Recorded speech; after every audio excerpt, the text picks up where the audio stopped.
సంగారెడ్డి జిల్లా పటాన్చెరు నియోజకవర్గంలో 10వ తరగతి విద్యార్థుల ప్రోత్సాహానికి వినూత్న కార్యక్రమం నిర్వహించారు. ఇటీవల విడుదలైన 2025-2026 విద్యా సంవత్సరపు 10వ తరగతి ఫలితాల్లో ప్రథమ, ద్వితీయ, తృతీయ స్థానాలు సాధించిన 438 మంది ప్రతిభావంతులైన విద్యార్థులకు సైకిళ్లను పంపిణీ చేశారు. పటాన్చెరు డివిజన్ మైత్రి మైదానంలో జరిగిన కార్యక్రమంలో విద్యార్థులను అభినందించి సైకిళ్లను అందజేశారు. ఈ సైకిళ్లను రూ. 35 లక్షల సొంత నిధులతో కొనుగోలు చేసినట్లు తెలిపారు.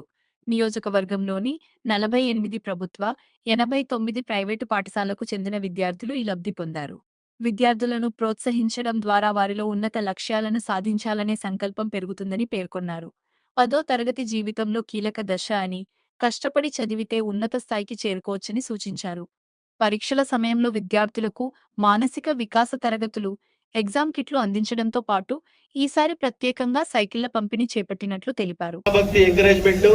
మీకు ప్రభుత్వ పాఠశాల చదువుతున్నా, ప్రైవేట్ పాఠశాల చదువుతున్నా వాళ్ళంతా మన పిల్లలే, మన ప్రాంత పిల్లలే, మన ప్రాంత వాసులే, మన తెలంగాణ బిడ్డలే.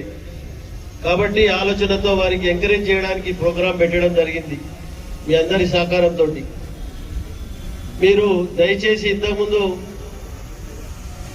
సిఏ గారు వినాయక్ రెడ్డి చెప్పినట్టు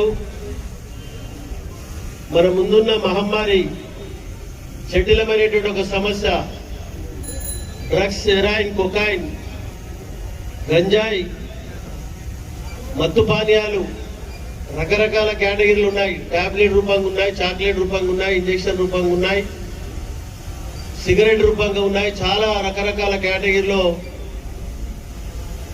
దాన్ని యూజ్ చేస్తా ఉన్నారు యువత. మన పటాన్చెరు ఒకటే కాదు, ప్రపంచ వ్యాప్తంగా జరుగుతున్నటువంటి ఒక సమస్య ఇది. రోజు పేపర్లు, టీవీలు తిరిగేస్తుంటే మొత్తం అవే కనబడతా ఉన్నాయి. కాబట్టి దయచేసి పిల్లలకు నా సూచన, మీ తల్లిదండ్రులు ఎన్నో ఆశలు పెట్టుకుని వీళ్ళని చదివిపిస్తూ ఉన్నారు. కొద్దిగా గొప్ప ఉన్నవాళ్ళు ప్రైవేట్ పాఠశాలకు పంపుతా ఉన్నారు. మిగతా వారంతా ప్రైవేట్ పాఠశాలలో, ప్రభుత్వ పాఠశాలలో చదువుతూ ఉన్నారు. వాళ్ళంతా మన ప్రాంత వాసులే. దయచేసి మీ తల్లిదండ్రులు మీ మీద పెట్టిన నమ్మకాన్ని ఎక్కడ వమ్ము చేయకుండా పూర్తి స్థాయిలో మీకున్న సమయాన్ని పూర్తి స్థాయిలో సద్వినియోగం చేసుకోవాలని చెప్పి మనం చేస్తా ఉన్నాం. చదువుతో